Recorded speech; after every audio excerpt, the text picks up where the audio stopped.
I have been celebrating Navaratri in India since I was a child, and this tradition has been continuing. It's like as if it has been continuing without missing a beat.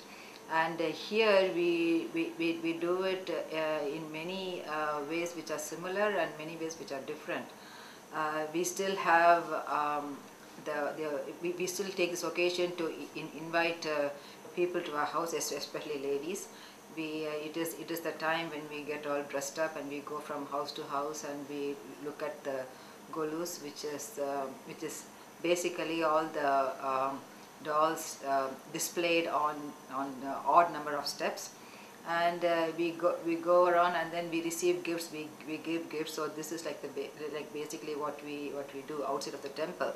But once we come inside the temple, we see that this is more of a religious festival. So we see a lot of pujas and homams and abhishekams and all sorts of things are offered to the three main female deities, that is Durga, Lakshmi and Saraswati.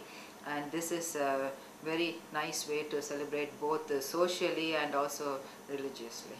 And this gives us a very important flavor of as if we are being in India, and the tradition is very important, which we can pass on to our children. So it is important for them to see us following this tradition. So the temple is a very big part of our life and part of our society also. Also, it gives us an opportunity by, as Radhika said, we go to each other's house, the friends and acquaintances go to each other's household.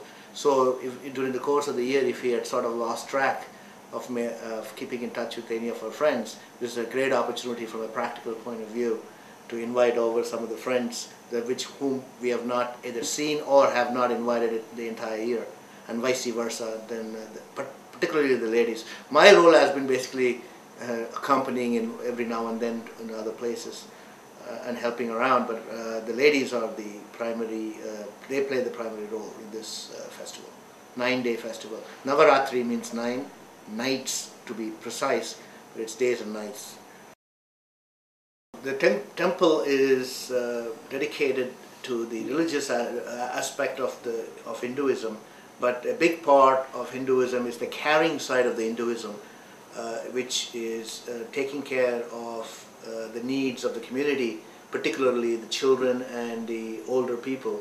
Temple has been doing senior programs as well as school that caters to the needs of the academic homework help, for example, or test exam preparation, as well as religion, dance, music.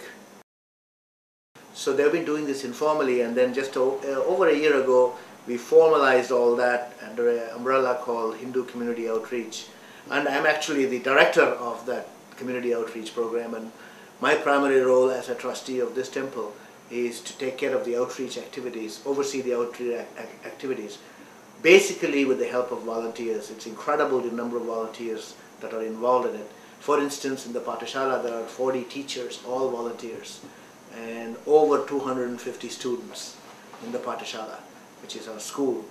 And in the senior program we have more than half a dozen volunteers overseeing.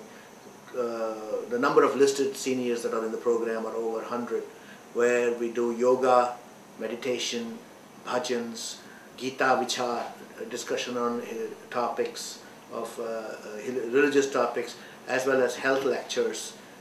For example, right now we are in the middle of doing a New York State Health Foundation initiative called Defy Diabetes. It's a 6-week program, and we are doing that right now, conducting, because diabetes is a huge problem for our community in particular, and under the auspices of the Hindu temple, we are doing, on the Hindu community outreach, we are doing a program educating the people about the deadly diabetes disease. We participate in interfaith programs. Our youth participate in planting trees, for example. We go out, we had a summer camp. Our youth go and dance out in City Hall, in various synagogues. Radhika and I go talk about Hinduism, representing Hinduism. So does Dr. Maisrekar in various interfaith organizations. So we keep ourselves busy. Both of us are full-time volunteers of this temple. We do not work per se. other than do volunteering at the temple and taking care of her family. And the next big event is going to be in Queen's Museum of Art, right? Queen's Museum of Art, where we are going to have a combination of different events celebrating Diwali for the first time. A few months back, at the Queen's Museum, our children had an art exhibition depicting Ramayana.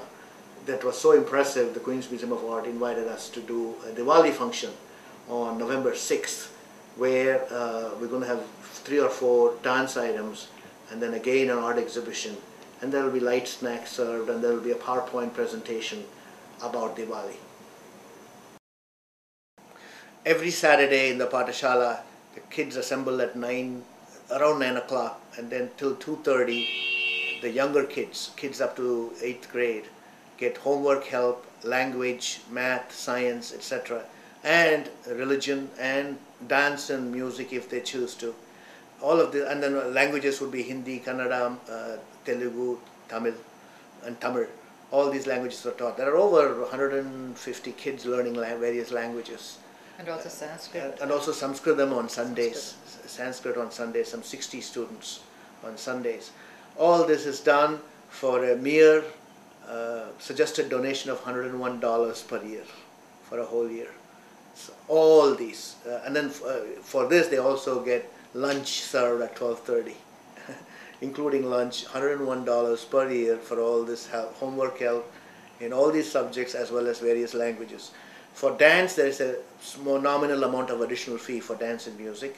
For religion class, for learning about Hinduism, of which, by the way, more than 90 kids are enrolled in the religion class.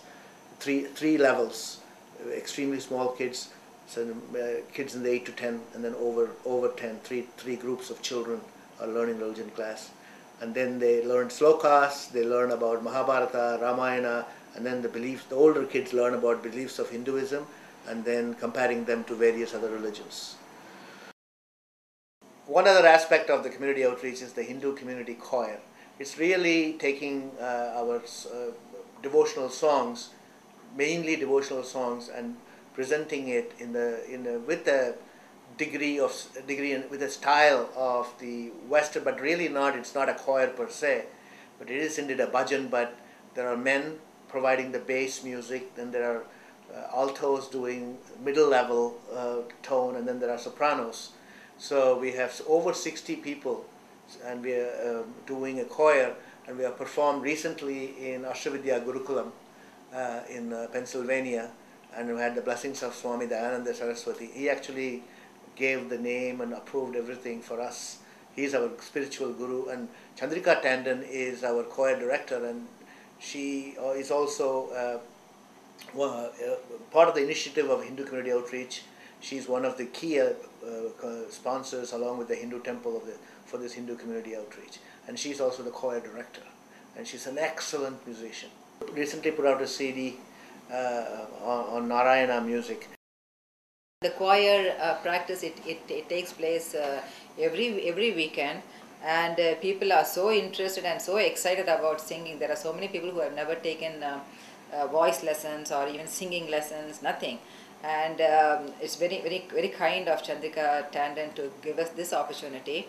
So people come there for this opportunity to sing, and people who have started to sing in the choir, they are so excited and they are so happy about it. So even on a Sunday, they are here at 8 in the morning. There's no complaint saying we want to sleep in or nothing like that.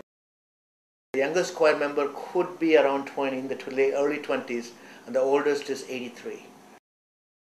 So we have really excited people, and really age really doesn't make a difference here, and then the experience in singing also doesn't make a difference here.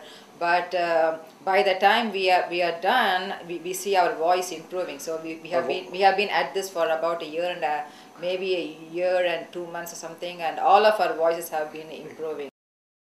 We start every choir practice session with a voice lesson for the first 20 minutes, 15 minutes. And then we do go into the choir, and our voices, all of our voice, without exception, everybody, from being a bathroom singer to we are now singing in public.